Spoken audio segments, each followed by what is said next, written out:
Welcome, my friends, to Go Keys College.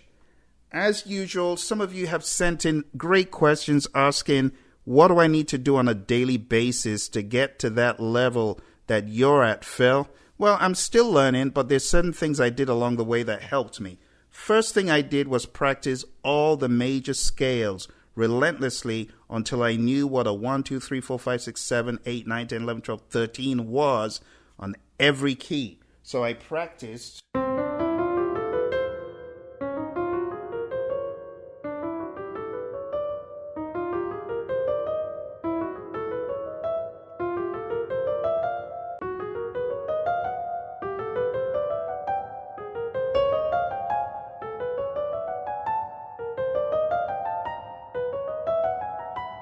practiced that day in, day out relentlessly until I knew on the key of C, what is its 13? It's A. On the key of C sharp, what is its 13? It's B flat, and so on. I knew what every note was. So when I was forming chords, if you wanted me to form some outlandish chord, I had a method to the madness because I knew every single note on every key, and that just helps. And then I also practiced the major chords on every key. So I hold my major chords a little bit differently from what the book says. The book says 1, 3, 5, but I hold it 1, 2, 3, and that's just how I got used to it. So I play. I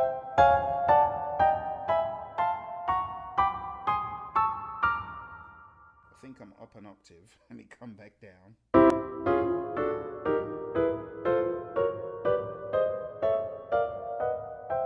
So I do that, and then I arpeggiate it.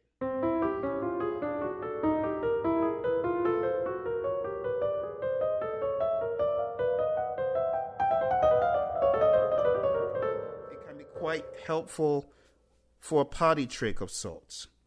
When I got done practicing all the major chords to be able to take them out like that, I then practiced major seventh, my favorite.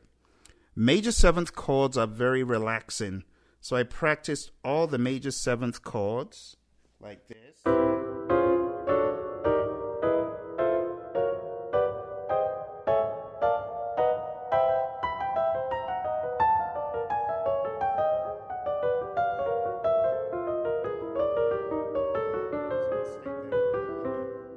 Get the point. These are pretty small compared to the standard keys, I should say, marginally small. This is the Go keys, by the way, and feels a little bit different than standard size keyboards, but I'm getting used to it. So you should practice those major seventh chords and then do the same for the left hand. What I did do with my left hand in terms of practice on the piano is concerned is be able to play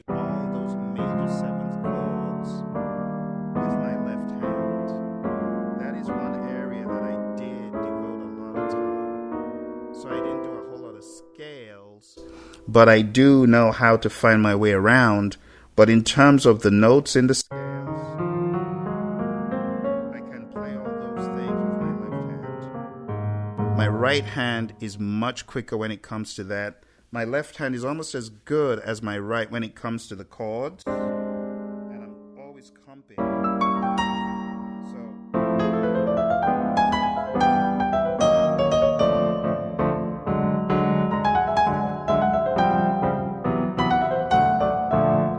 My left hand moves with chords quite well.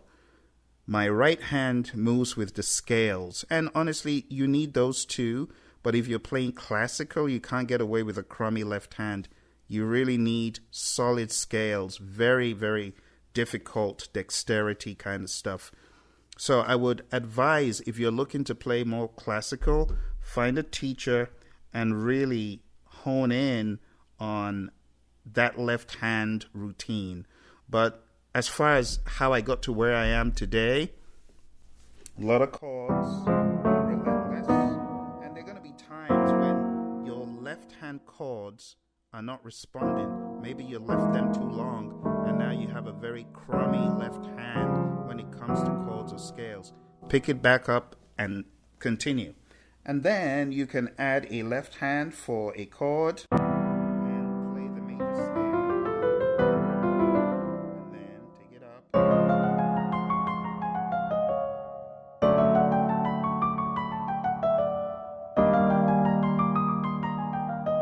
so on and so forth. And just practice, practice, practice. So chords, scales. The thing about playing, though, you might have noticed I play two different ways.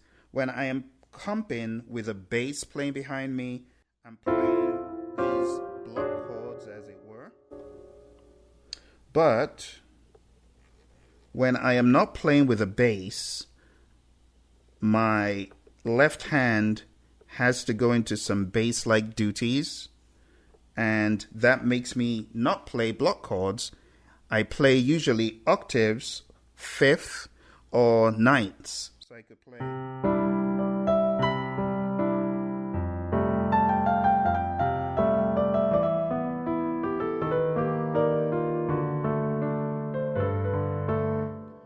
But when I'm playing a dedicated bass, this hand becomes the bass, so I play.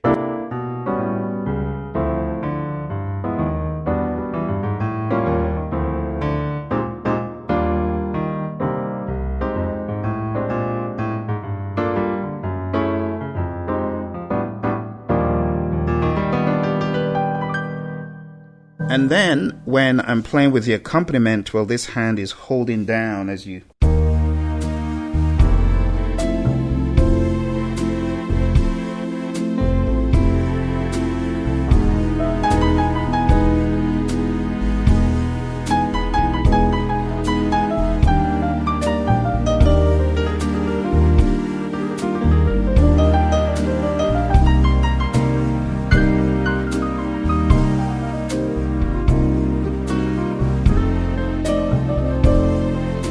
And so on and so forth. So if you're really trying to amp up your game and get better, you got to practice, you got to put in that time, and the rewards will show. And then when you're able to play those straight scales, you can learn licks, like the easiest of them.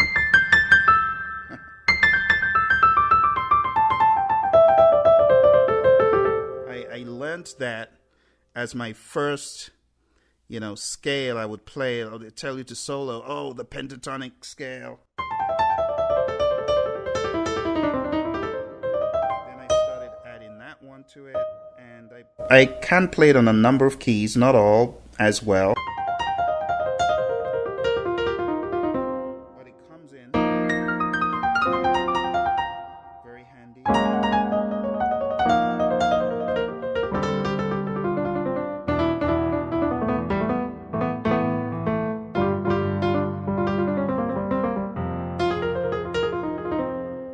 So knowing the pentatonic scale, knowing your blues scale can be very helpful in solo situations.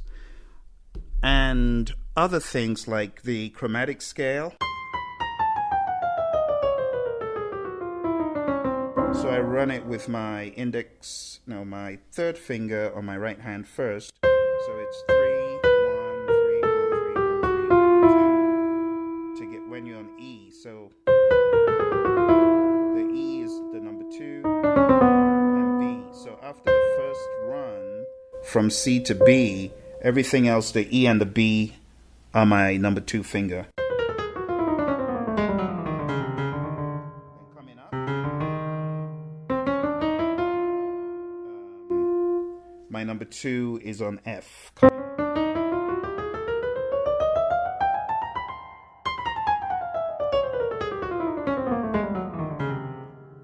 And so on and so forth. And practicing these scales could be very helpful with different chords. Or just a straight on major scale on certain chords. Like on F sharp, I could play a C sharp major scale or something close. Or on C sharp, I could play a C sharp major scale or get away with an F sharp major scale. So it really depends. Let me give you an example.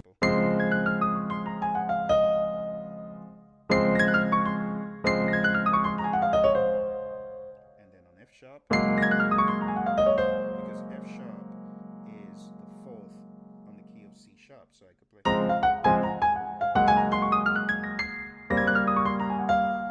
And things like that. It depends on what you're trying to do. But a lot of times when you run these scales so fast, They just blend in context. So learning your major scales, it will help you. Your C major scale could help you in other keys, but it is helpful to learn all the keys so that you're always playing notes intentionally and there's no trial and error. Okay? And that's about it, my friends. In addition to your major 7, you should also learn all your minor 7s. You should learn your minors, your minor 7th, your suspended 4th, your augmented 5th, your diminished. It's actually a very useful diminished scale, or I should say run, which is just... So in the key of C diminished 7th, for example. I would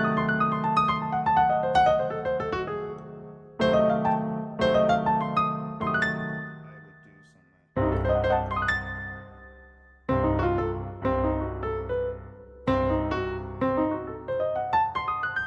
It's funny when you slow it down, it becomes harder.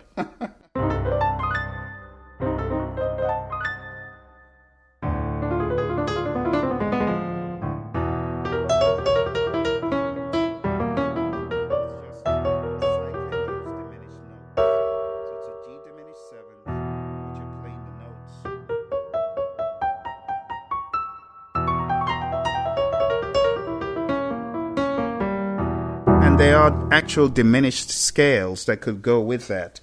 So there's a lot to learn, a lot to do, but you got to start somewhere. I hope you listen back to this, and I hope you add it to your daily routine. Just sit at the piano like I did, especially in the early days. I don't do it enough now, but in the early days, I would spend upwards 2, 3, 4 hours just spacing out on those major 7th and then major 7 flatted 5th. This is the gospel of piano. The major 7 flatted 5th, they can really help you, elevate you to a new level. And then when you create scales around,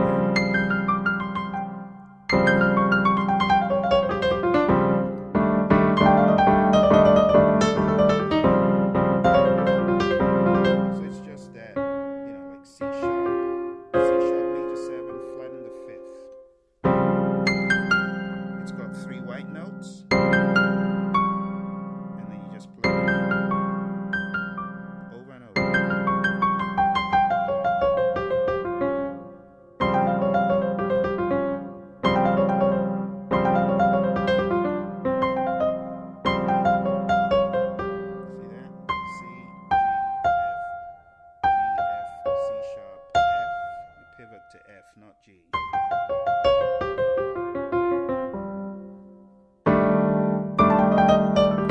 These are all things I just created myself because for jazz, I am essentially self-taught. So there's a lot of popular licks that I don't play because I didn't learn them. And I am still learning.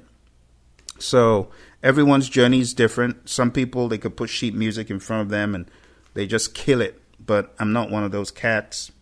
I play predominantly by ear. So you got to find your own way, but start somewhere. And if you practice some of the things I showed you, you can't go wrong. I would say Google to find the right fingering for each major scale. So 1, 2, 3, 1, 2, 3, 4, 5 for C, C sharp. I use number 2, then number 3, then number 1, 2, 3, 4, 5, and back to 2. Yeah. For D, same thing. For the white notes, start off with the thumb. All the white notes. Scales. The rule of thumb, when you're climbing up, don't use your thumb and likely don't use your little finger. But you're going to use the others. See, so for E, I would do 1, 2, 3, 1, 2, 3, 4, 5. 1, 2, 3, 1, 2, 3, 4, 5. For F, it's 1, 2, 3, 4, 1, 2, 3, 4. Or 1, 2, 3, 4, 1, 2, 3, then cross to keep running it. For G, 1, 2, 3. keep running it. 1, 2, 3, 4. 1, 2, 3, 4. 5. Oh my goodness, it's been a long time. I actually sat down and tried to remember. And then like for F sharp, 1, 2, 3, 1, 2, 3, 1,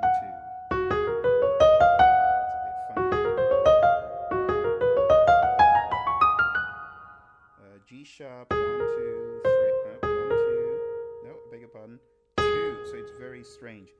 Let me take F sharp again, I'm sorry. F sharp is 2, 3, 4, 1, 2, 3, 1, 2, yeah. 2, 3, 4, 1, 2, 3, 1, 2.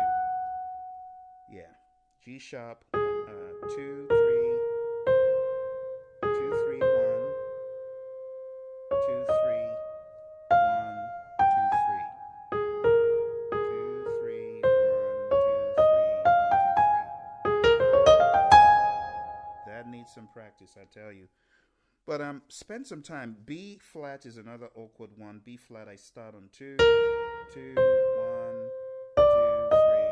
1, 2, 3, 4. But if you want to continue, you got to go back to the thumb for 2. And for B, 1, 2, 3, 1, 2, 3, 4, 5. But if you want to continue, back to 1 after the 4.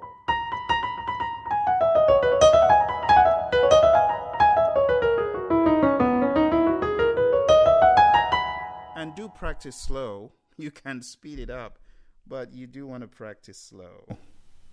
All right. Well, my friends, I hope you found value from that. And if you did, smash the like button. I'll see you in another episode soon. Bye for now.